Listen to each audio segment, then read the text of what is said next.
Hello, everybody. Welcome to another show on my Too Good to Be True podcast. I'm your host, Pascal Mayara. Today, we're going to talk about Bam's 83 points and why it is controversy. We're going to talk about the NFL free agency with the Maxx Crosby situation, and also we'll have other topic we're going to talk about.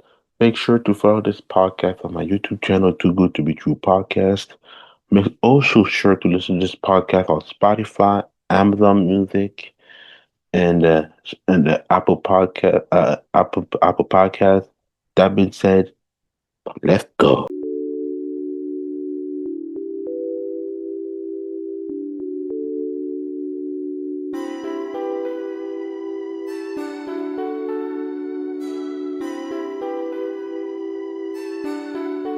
Dice is on the beat.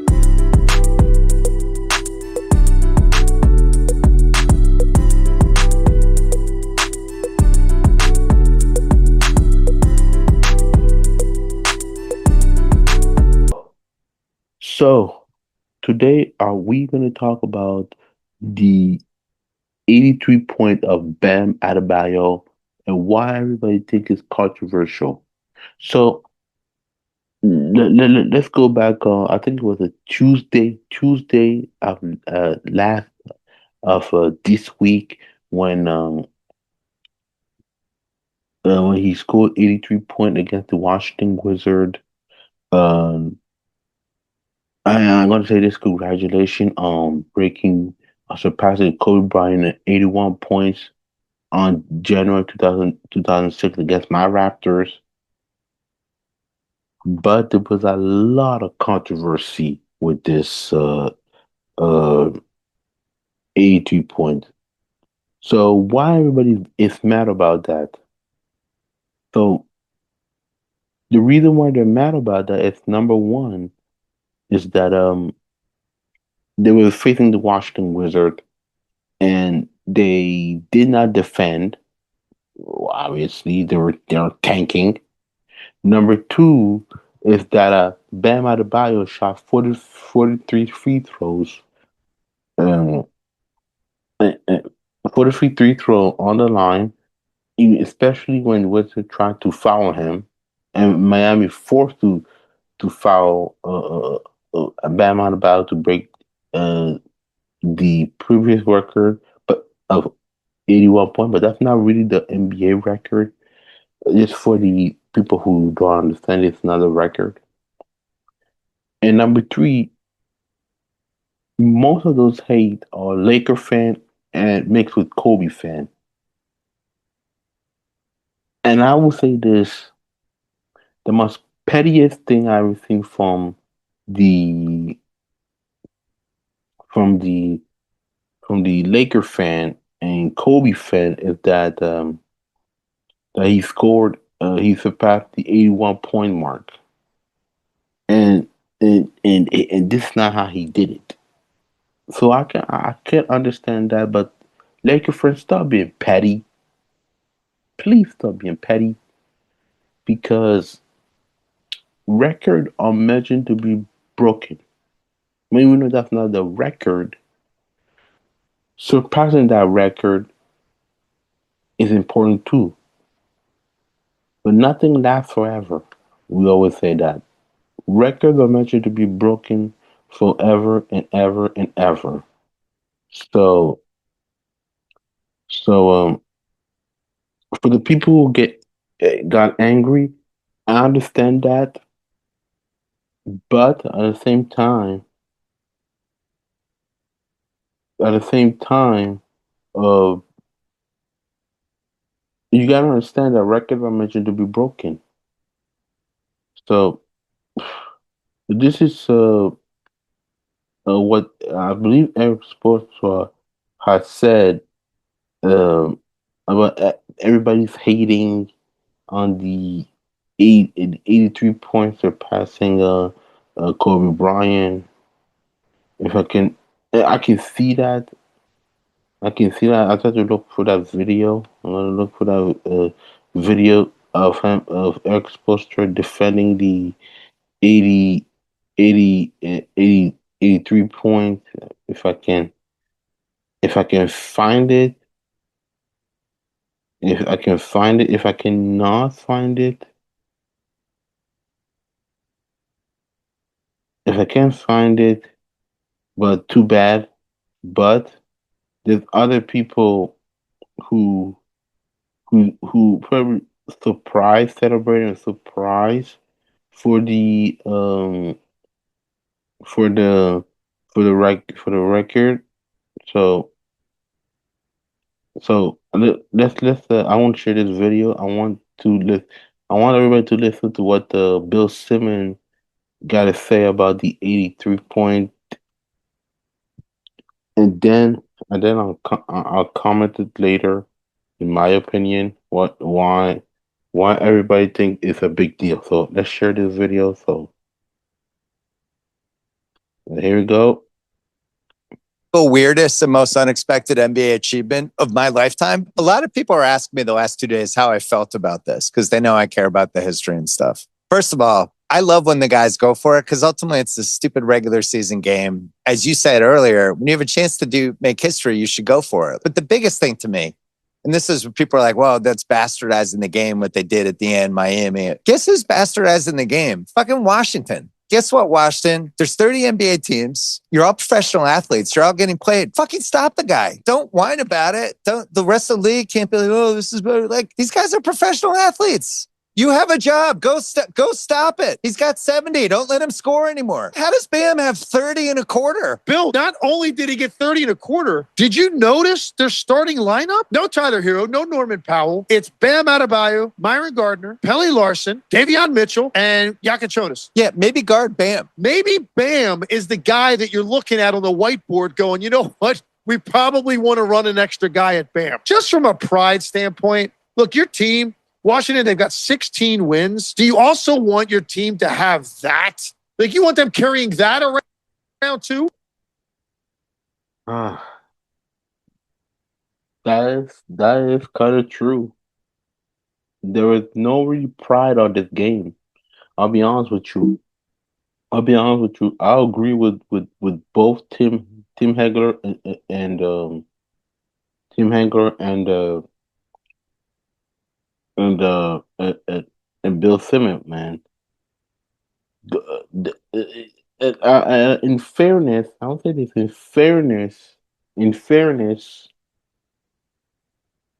to Miami, they didn't have their major key player like the Tyler Hero and Norman Powell. So I give them a benefit of the doubt.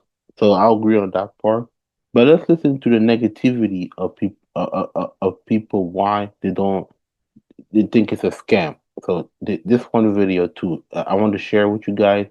So let's go.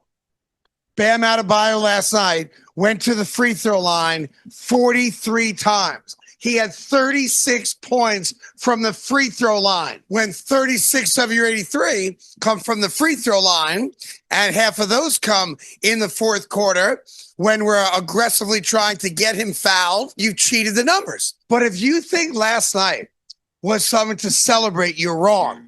If you think last night should go down in the annals as one of the great individual performances in NBA history, you are wrong. Last night was the Harlem Globetrotters against the Washington Generals. Last night was a small little snapshot of everything wrong with today's NBA game. That record shouldn't be celebrated. It shouldn't be acknowledged. It's a scam. And if I'm the commissioner, Adam Silver, last night, I think, was the single worst regular season night in his commissionership.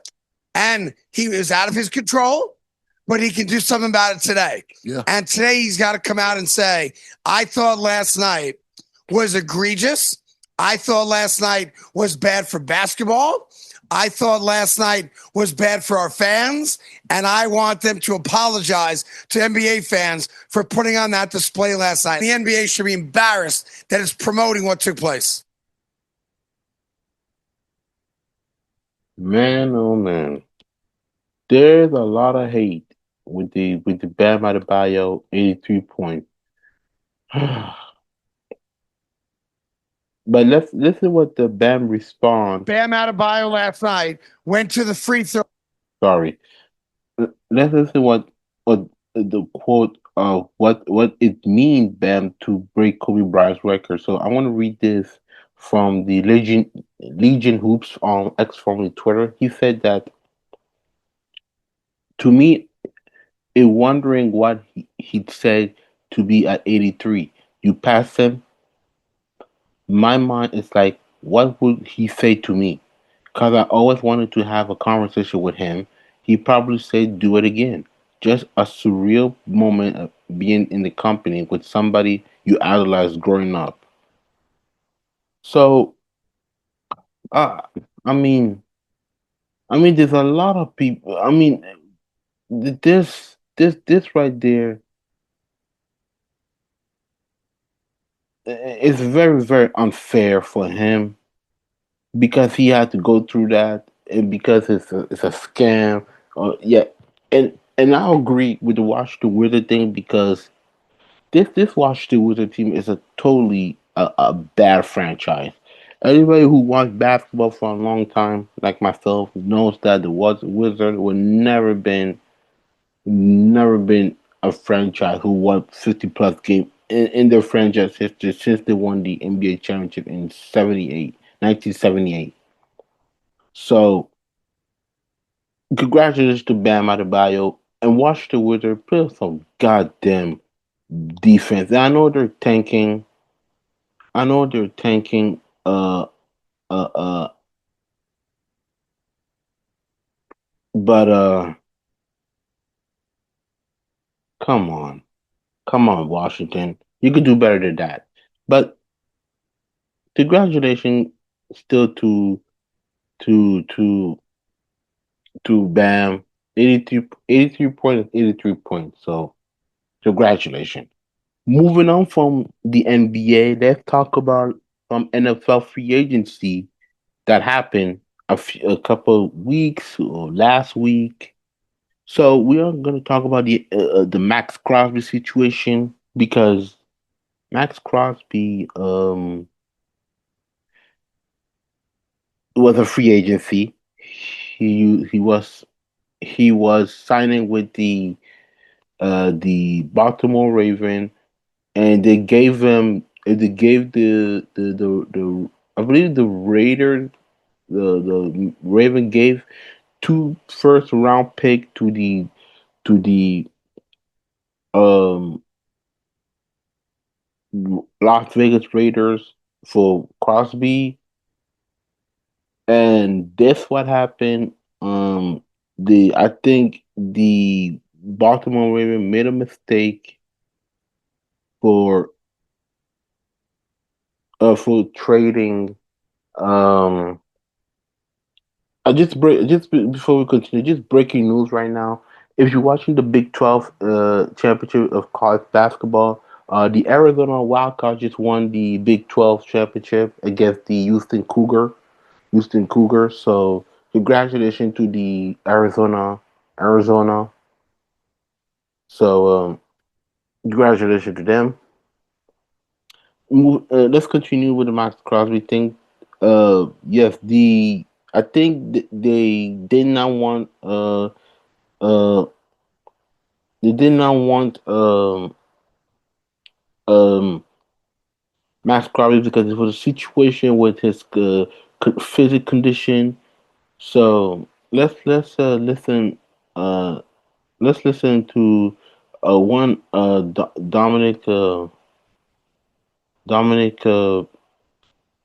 Fox wrote on his podcast what explaining why the Raven did not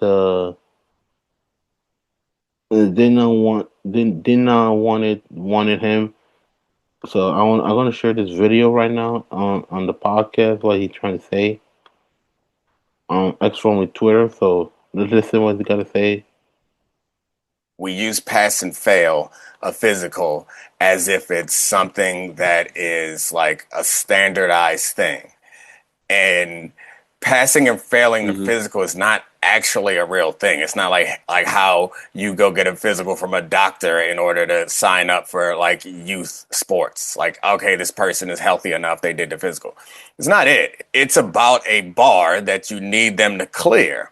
And that bar can change based on the circumstances or your level of need or desperation for that player. So while it sounds conspiratorial, I don't think it's insane to suggest that the bar that they expected Maxx Crosby to clear raised when the circumstances around that position changed. The availability of other players changed. It's also possible that they anticipated that his knee would look different or be better based on giving up 2 first-round picks, and that it was not. There's also the distinct chance that they anticipated what a knee is supposed to look like at this age after a meniscus repair, and they looked at it and they were like, no. For 2 first-round picks, we expected this to look closer to what we expected it to look like. It looks worse. We cannot give up 2 first-round picks for that, which seems incredibly reasonable to me. But it also seems reasonable that after the day went through and Trey was still available for less than they expected, that then things look different.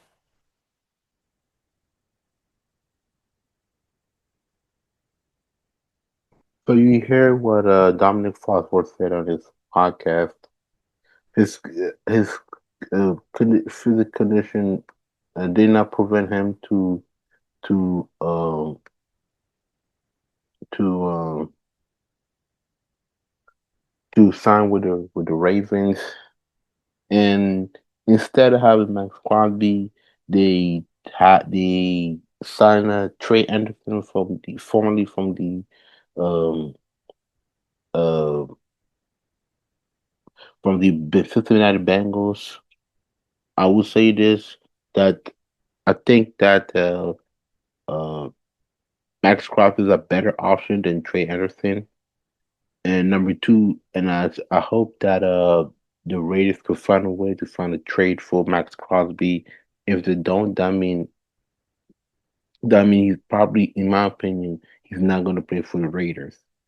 So I think they're going to find um, a solution to to find a way that he can be traded somewhere else for this free agency. So if if you want to know for the basketball game what's going on, this the result. So I got the result right now. The first quarter, the Orlando are winning. In the first quarter, they're up 41 to 27. The final game between the um, Sixers and Brooklyn Nets, a great win for the 76ers, 104 to 97. The Hawks beat the Milwaukee Bucks 122 to 99. Spurs beat the Charlotte Hornets 115 to 102. Boston beat the Washington Wizards 111 to 100. So the next game, the Lakers are going against the Nuggets, and at 9:30 the Clippers are facing the Sacramento Kings. So those are the results of the NBA. So let's move on. So why why why we are talking about the basketball, like I said a couple minutes ago, congratulations to the Arizona Wildcat who beat the Houston Cougar, who beat the Houston Cougar. If I can find the result, trying to find the results for college basketball for the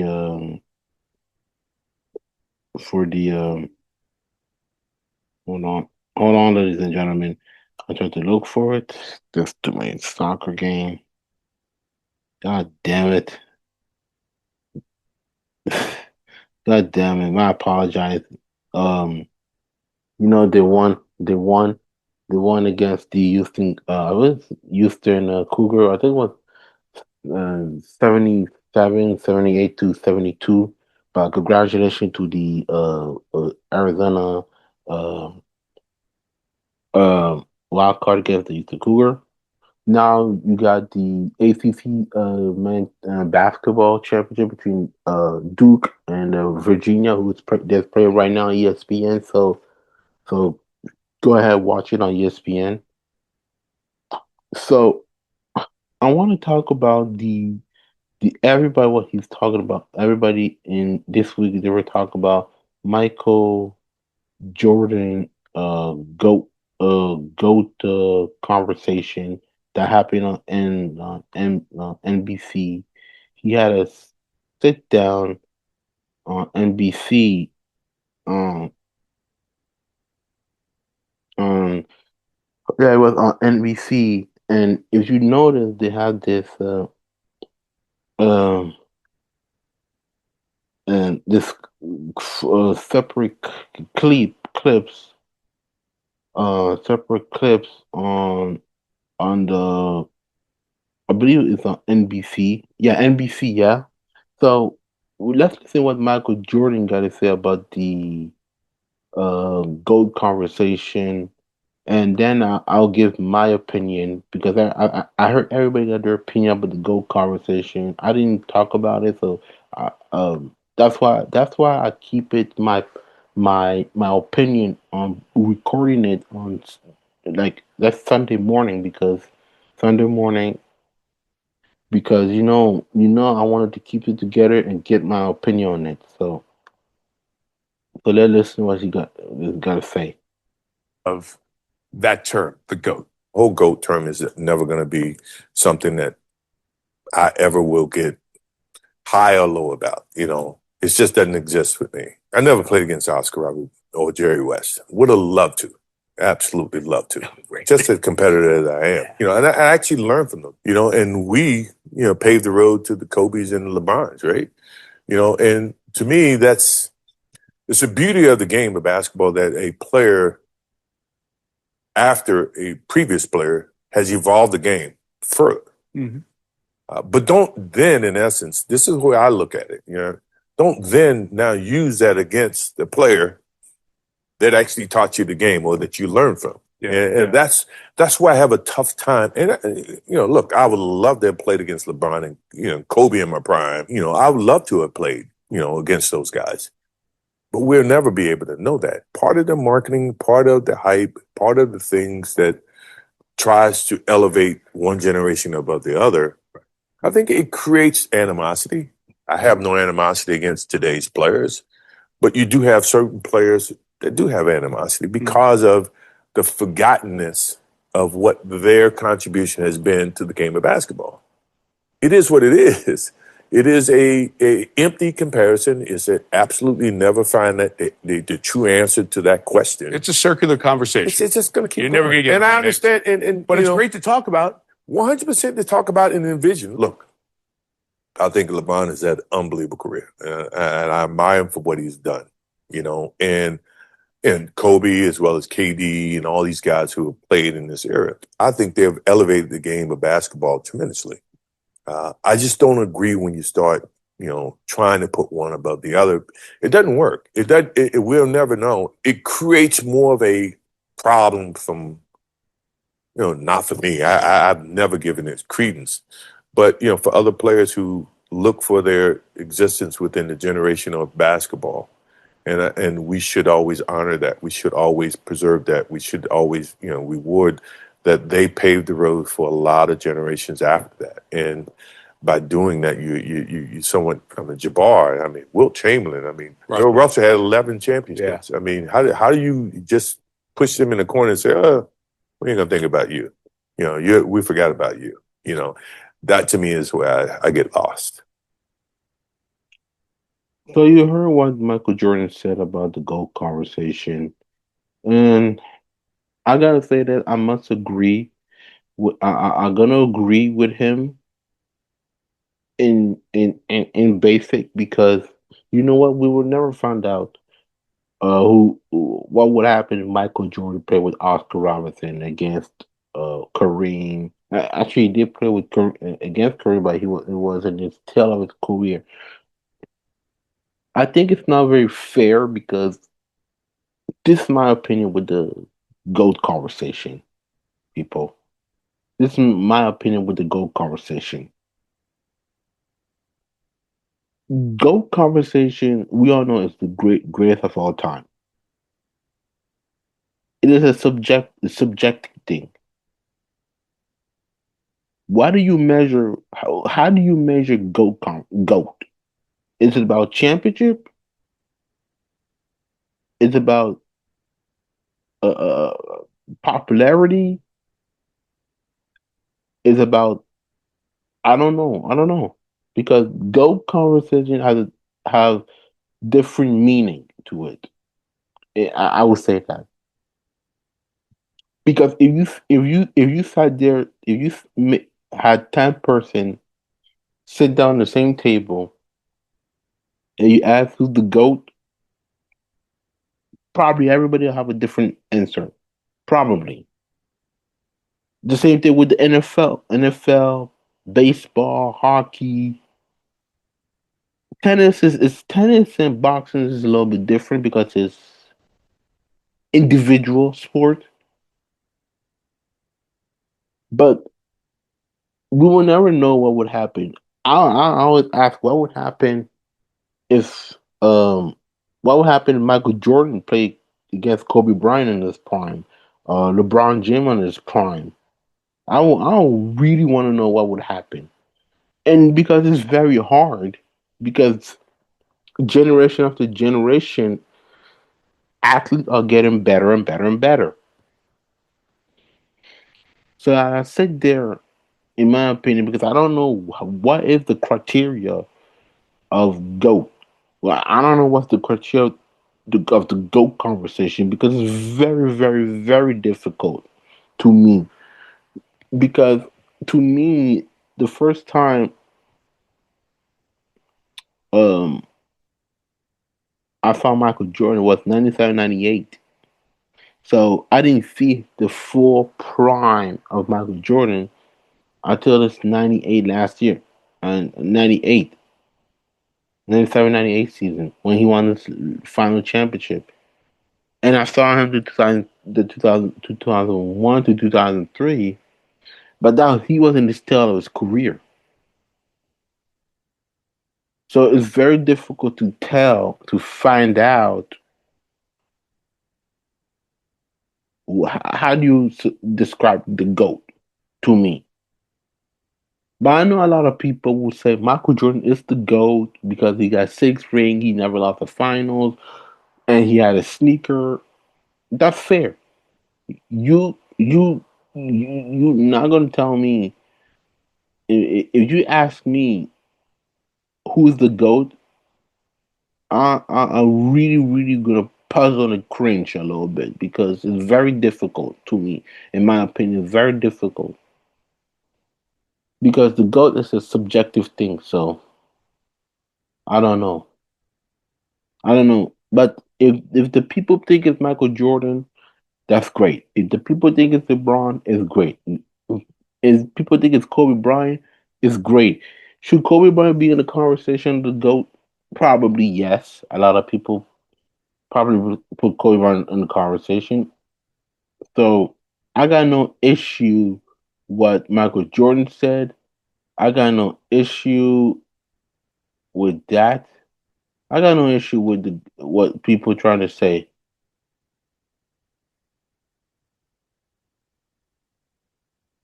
But they're also gonna say this that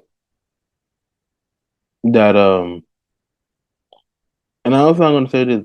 Michael will not say he's the GOAT on camera, but I think in personally inside, I think he's probably gonna say inside if I say I'm the GOAT, in my opinion. So so in my opinion, that's my opinion. So so That's what I gotta say about this. The the about the GOAT conversation. But it doesn't mean that we have to exclude everybody. Like I respect everybody's GOAT conversation. So so I respect everybody. I respect Oscar Robertson, Bill Russell. She should be in the GOAT conversation. Will Chamberlain should be in the GOAT conversation. Kareem should be in the GOAT conversation. So I think that we are it's the GOAT. Like I said, subjective thing. So if you think it's Michael Jordan the GOAT, that's fine.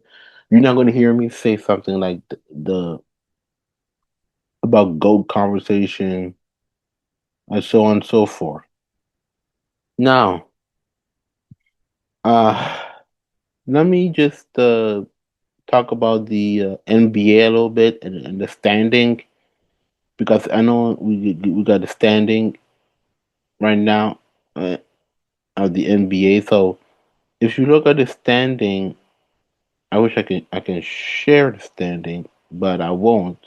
I probably are gonna look for it, but the standing of the end of the season. Oh, there it is. I found it. I'm standing right now. Hold on. In the Eastern Conference and the Western Conference, I'm gonna share it. Then I'll do my thought because this couple the regular season is almost finished, but it's not finished yet. So let's look at the Eastern Conference. You got the Pistons still number one, the Celtics, the Knicks, the Cavs, the Magic, the Heat. Now in the playing tournament, you got my Raptors, the Hawks, the Sixer, and the Hornets. Everybody else are excluded: the Bucks, the Bulls, the Nets, the Wizards, and the Pacers. Let's start with the Eastern Conference because this is going to be very interesting to me. Now the Orlando playing against the Heat. If the Heat loses this game, I think that the Raptors will climb up because they lost. They probably lost, probably. If I look at the Raptors schedule, for my Raptors schedule, I'm gonna look up for my Raptors right now. Oh no, hold it. I'm looking at my Raptors, my favorite team, the Toronto Raptors. They're going against the Detroit Pistons. It's a must win. It's a must win for Detroit for my Raptors. It's a must win. And if I look at the if I look at my Raptors schedule, yeah, like I said, Detroit should be Detroit. Detroit should be in the Detroit should be in the going against. If I look at it, the Raptors going to go against the the Pistons. It's a must win for the Raptors, and then they have to go. They have to go. Um, they have to go against the Chicago Bulls. It's a must win. Denver's a tough road. Tough. Phoenix also because they're pretty good. The Utah, the Clippers, New Orleans, or Orlando, and Detroit again. And I'm talking about in March. So if I look at it very, very closely, Detroit is a must win. Bulls is a win. So Bulls we can win. So we can win against the Bulls, the Phoenix, the Jazz, the New Orleans, Orlando, probably Pelicans if we can get them. So if I look at it very closely, it's very close for my Raptors. They need what, like 2-4, 2-4, 6 win. 6 out of 8. They need to win 6 out of 8 to be in the playoff, to not go into the play in.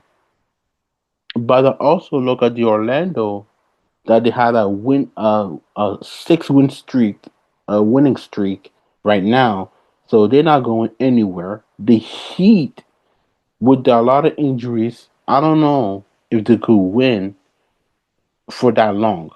Because I think the Raptors can sneak in and the Heat can go to the play in. Now, you look at the Knicks right now, people. Look at this the standing right now. The Knicks are 1 win away to be in second place, and um the Celtics in the third in the third seed. Right now, the Raptors the Celtics just won. The Celtics just won, I believe, against the Washington Wizards. Like I said, they just won the game. So if the Knicks win one more game, let's say 3 games, they're probably going to stay in the second seed because they try to avoid going against the Pistons. We got to be honest that the Detroit Pistons gave it to the Knicks during the regular season, so they don't want to go against the Detroit Pistons in the playoff. Now for the Cavs, it's pretty much interesting because the Cavs in the fourth seed. If Orlando win, let's say that if only the regular season ends and the Cavs go against the Orlando Magic, I think Cavs win this game. They have to go the Nets, between the Nets, the Pistons. This is my playoff picture, but this is probably going to be interesting. I'm not talking about the playing, but the playing is a little bit different. But I'm just talking about main focus on the 6 team standing right now. So if the Nets can avoid going against the Pistons, that'll be fun. But also they're going to go against the Cavs. That's probably going to be very interesting. Now let's move on to the Western Conference. So you got the Thunder, the Spurs, the Rockets, the Lakers, the Nuggets, the Timberwolves, the Suns. The playoff standing. Now you got to play in the Suns, the Clippers, the Warriors, and the Trailblazers. So we exclude all the other teams like the Pelicans, the Grizzlies, the Jazz, the Kings, and so on and so forth. But let's just maybe focus on the 10 team. Minnesota is struggling. So does the Nuggets. The Lakers actually all those 4 teams got 41 wins. I gotta admit that 41 teams, and you got the Spurs who trying to go to the first seed. I don't think they're gonna be in the first seed anyway because the Thunder got they won 9 in the last 10 games against good team. The Spurs, they are pretty much surprising and surprising because remember last year I said this that the Spurs should have been in a playing team if Wembanyama was healthy. So to me, the the Spurs were a surprise team. Houston Rocket without Fred VanVleet, 6 out of 4 in the last game. The Lakers are coming out a little bit better playing without LeBron James, which I knew that when the first place I said this when they hired Luca. When they traded it for Luca, I said this. This is Luca's team now. LeBron is in the tail of his career. He's fading down. So I know that this year, this probably going to be LeBron last year with the Lakers, and I think he can play for the go back in Cleveland, win a championship there. Because I think I agree with everybody because the Eastern Conference is pretty much wide open and pretty strong too. It's not weak like everybody think of. So the Lakers in the fourth spot, Nuggets injury here and there like Aaron Gordon, Jamal Murray, Nikola Jokic, but to find a way to win. Timberwolves, they're pretty much hot and cold. So that's pretty interesting. Now, if you look at the play-in, the Clippers, the Suns, the Warriors, they're in because no Steph Curry. They're probably gonna lose, but they're gonna be in the play-in.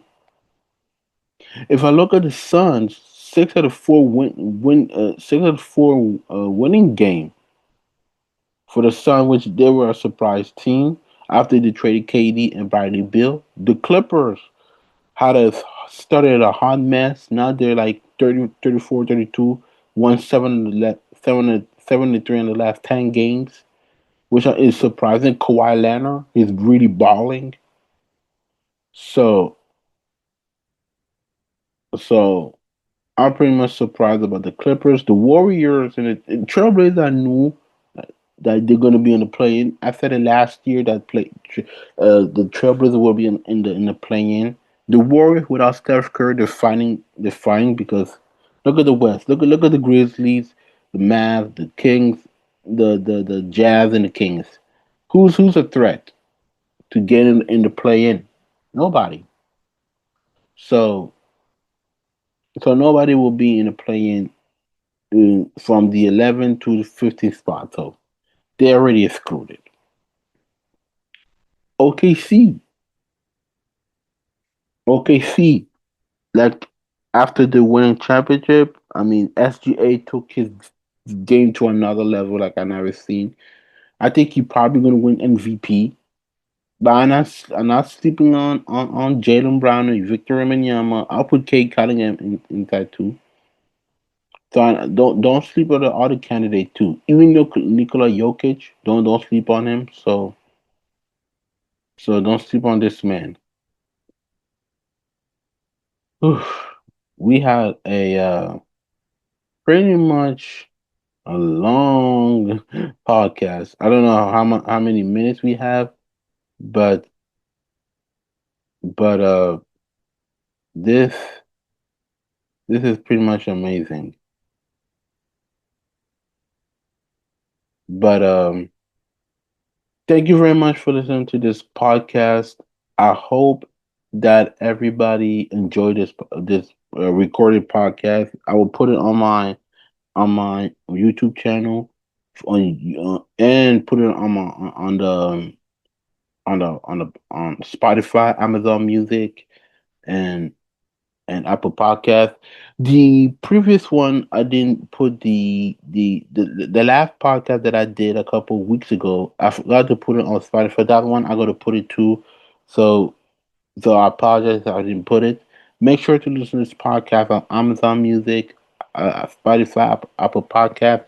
Go to my YouTube channel to go to the True Podcast. Notify, likes, leave the comment on my video. And also, you can follow me on social media. I will put the link on the social media on my Instagram, my Facebook thread, and it's also X from the Twitter. It's gonna be on the link. It's gonna be on the link if you want to follow me. Thank you very much for listening, and I'll see you next probably a couple of weeks because I'm on vacation.